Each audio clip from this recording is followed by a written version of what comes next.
Welcome to my channel. और दोस्तों, अगर आपको मेरी वीडियो यूजफुल लग रही है तब आप कृपया लाइक सब्सक्राइब जरूर करें, साथ में नोटिफिकेशन बेल को प्रेस करें। दोस्तों, एडेनोमाइसिस और यूट्रस से रिलेटेड सभी तरह की बीमारियों को दूर करने के लिए मैं आपके पास 4 प्राणायाम के साथ आई हूँ। ये 4 प्राणायाम बहुत तरह की बीमारियों को दूर करने में सहायक हैं।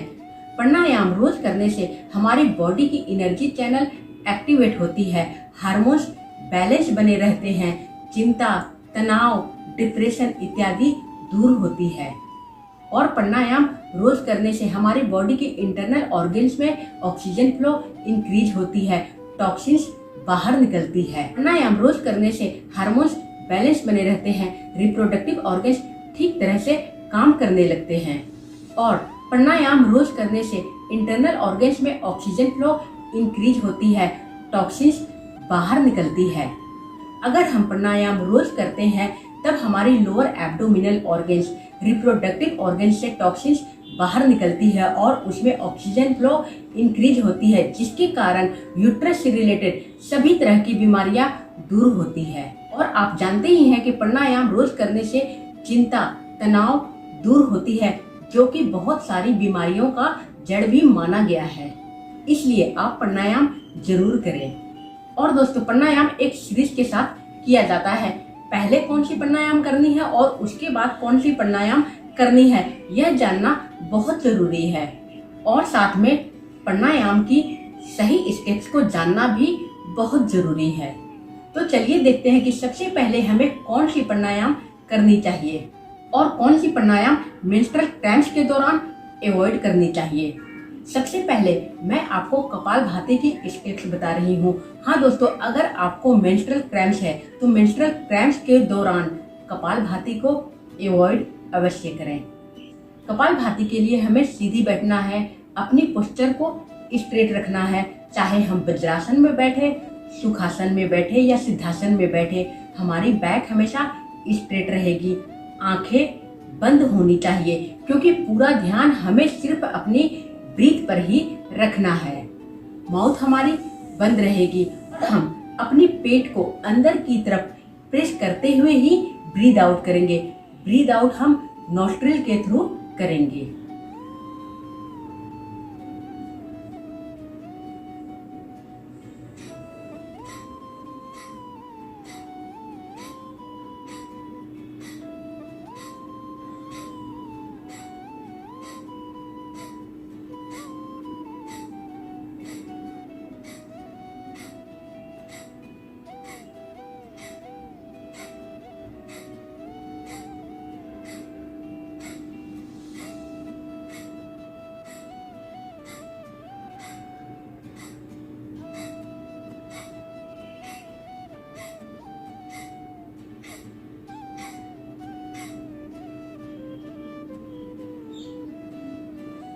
ध्यान देने वाली ये बात है कि हम इनहेल नहीं कर रहे हैं, इनहेल इसमें ऑटोमेटिक हो रही है।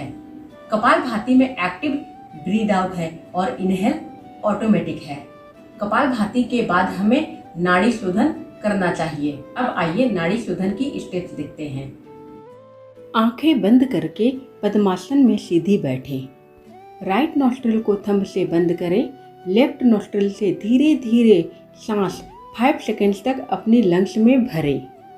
लेफ्ट नॉस्ट्रिल को रिंग फिंगर से बंद करके सांस को अपनी लंग्स में 5 सेकेंड्स तक होल्ड रखें।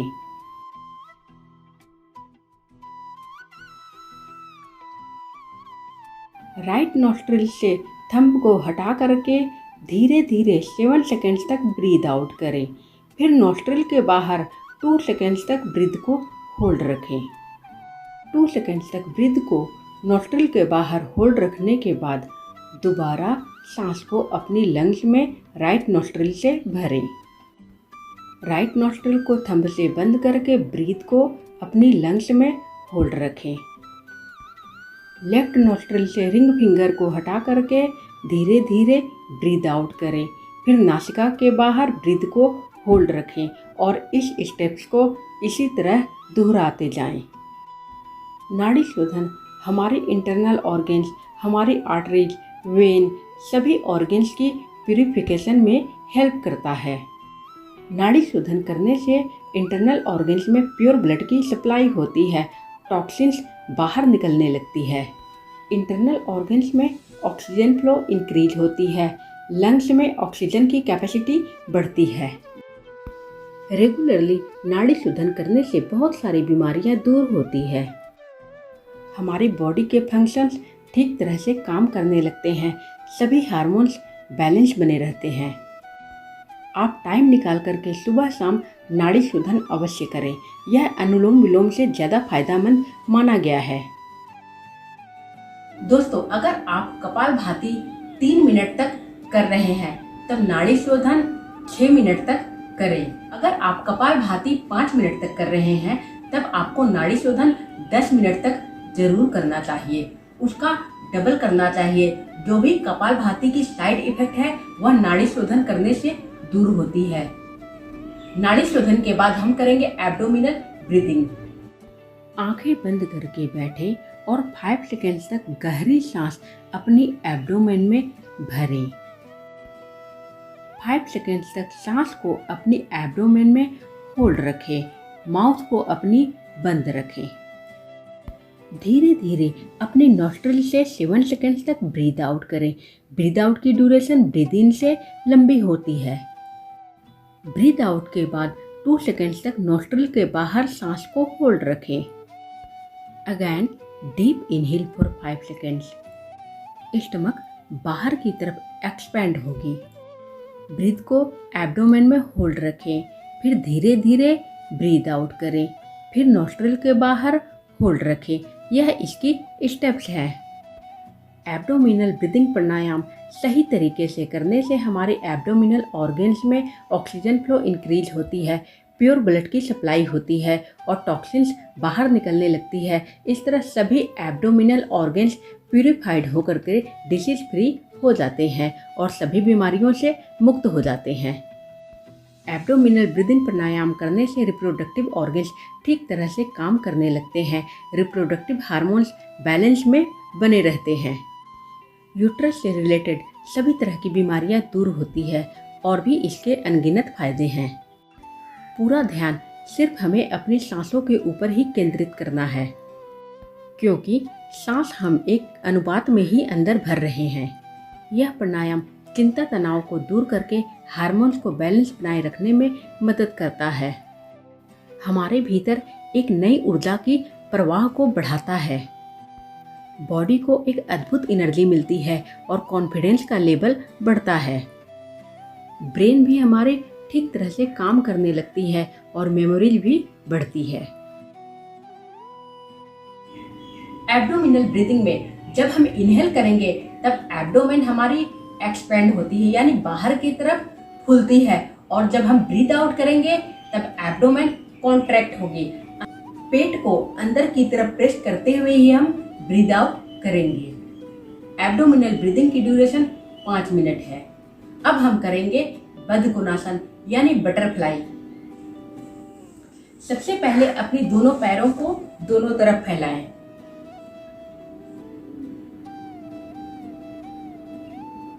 पैरों को घुटनों से फोल्ड करें और दोनों फुट को ज्वाइन करें।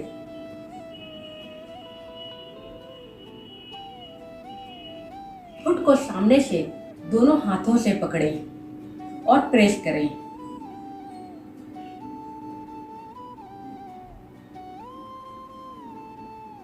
अब दोनों पैरों में अप एंड डाउन की मूवमेंट दें।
अब गहरी सांस भरें, सांस छोड़ते हुए सामने बेंड करें।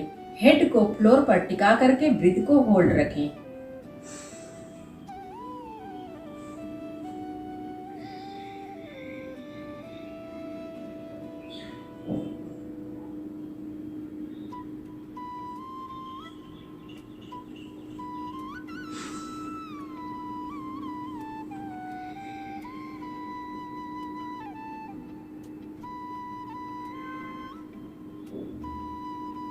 इनहेल के साथ फ्लोर से वापस आएं।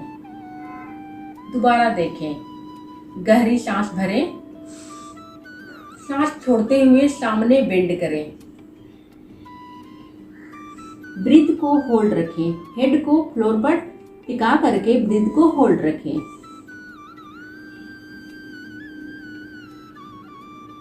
इनहेल के साथ वापस आएं। दोस्तों, अगर आप प्राणायाम रोज करती हैं तब आपकी बीमारी नेचुरल तरीके से ठीक होगी। इसलिए नेचुरल तरीके से ठीक करने के लिए प्राणायाम और सभी योगासन अवश्य करें। धन्यवाद दोस्तों।